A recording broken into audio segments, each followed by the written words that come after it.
Mesdames et messieurs, bonjour. Ça commence dans une boîte. Deux jeunes femmes se rencontrent. L'une est ouverte d'esprit. Elle drague et l'autre coincée, réticente quoi. Timide, même réservée on va dire. Elle a un manque de confiance en elle. Yorkie se pose des questions pour savoir qui elle est. Elle retourne au club pour la chercher et espère avoir plus. Elles finissent par coucher ensemble. Ça crée des liens. Yorkie voyage dans le temps pour essayer de la retrouver. Elle se retrouve dans des lieux très peu fréquentables, ou même recommandés pour elle. Elle la retrouve, elle s'engueule parce que Kelly ne veut pas s'attacher. Car son mari est décédé, ne voulait pas aller dans la matrice. Donc elle se retrouve seule et sa fille est décédée trop tôt, avant l'invention Cloud. On apprend à ce moment-là que c'est des personnes âgées en phase terminale. On apprend alors Yorkie est victime d'un accident de voiture à 21 ans et est paralysée. Elle décide donc de se rencontrer dans la vraie vie avec Kelly. Yorkie est fiancée à Greg non par amour, mais car sa famille ne veut pas mettre fin à sa vie. Kelly décide de se marier avec Yorkie. Au final, Yorkie elle meurt et ensuite Kelly la suit aussi. Kelly rejoint San Junipero avec Yorkie. La fin, on voit le serveur du cloud de San Junipero avec toutes les âmes stockées.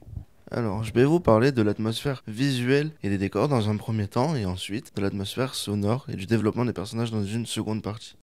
Pour l'atmosphère visuelle et les décors, il y avait 4 périodes, les 80s qui sont les années 80, les 90s qui sont les années 90, les 2K qui sont les années 2000 à aujourd'hui, et on va dire les 2K+, les 2K+, qui seront des années futuristes. L'atmosphère visuelle, je l'ai trouvée assez plaisante, je l'ai trouvée vraiment bien représentée sur les 4 périodes. On va commencer par les 80s, donc les années 80. Il y avait beaucoup de clubs, des clichés des années 80 aussi. Il y avait une salle d'arcade dans le club, beaucoup de néons, style 80. Les néons sont rose, violet, bleu, des couleurs flashy et pétantes. Rose et violet fait penser au drapeau bisexuel représenté dans la série. Une ambiance autour des couleurs chaudes, par exemple dans la scène de la poubelle. Une lumière jaune qui se reflète sur le mur. Elle commence à se draguer, d'où la couleur plutôt chaude. Yorkie, de son côté, est du côté sombre de la lumière. Et Kelly, elle est du côté flashy, du côté de la lumière. Cela reflète l'état d'esprit des personnages. Yorkie passe le côté clair pour partir. Elle y rentre pour laisser place à ses désirs. Elle va se tourner vers le côté de Kelly. Après, on passe sur les années 90, les 90s, donc on peut entendre des sons de Pac-Man, une affiche de Scream de 96 qui nous mettent vraiment dans cet élément. Le jeu de lumière aussi à cette époque est plus terne, moins éclatant, il y a moins de lumière, c'est plus des nuances de gris, un peu de blanc et beaucoup de noir. Dans les années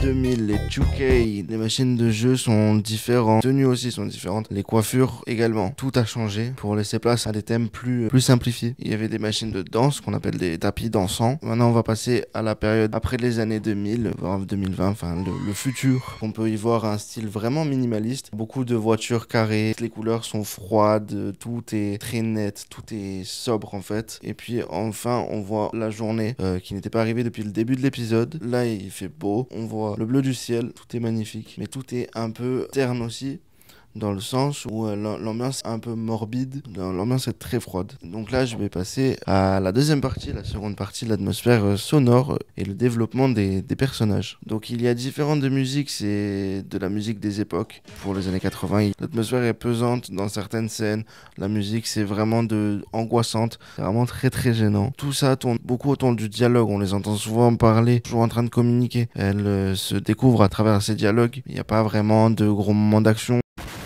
mais il y a beaucoup de musique pesante. Dans l'hôpital, on retrouve à la fin, il y a une ambiance relaxante, un sentiment d'apaisement. Dans le monde virtuel de San Junipero, l'homosexualité est libre et acceptée, contrairement à la réalité, où même de nos jours, les LGBTQIA+, sont toujours stigmatisés par une partie de la société. San Junipero est en totale opposition avec la réalité des années 80, où il y avait beaucoup de stigmatisation et d'agression envers la communauté LGBT. Là, le monde de la nuit est tout beau, tout rose, sans aucun relou homophobe à l'horizon. Une utopie totale. La violence de l'homophobie vécue par Yorkie est à l'opposé de la belle vie de San Junipero. Dans sa vie, Yorkie a été rejeté par sa famille catholique lors de son coming out et par conséquence de ce rejet, sa vie a été totalement retournée suite à un tragique accident. Pour elle, San Junipero, ce n'est pas une échappatoire pour la mort, mais bien une volonté de vivre la vie qu'elle n'a pas pu expérimenter auparavant. L'épisode nous fait nous questionner sur l'acceptation de la mort et la possibilité de tronquer cette dernière, créant ainsi de nouveaux débats et questionnements dans la société, car certains sont pour le cloud et d'autres veulent simplement mourir comme les générations avant eux. Le monde virtuel est alors une zone de confort où elle permet de rester en vie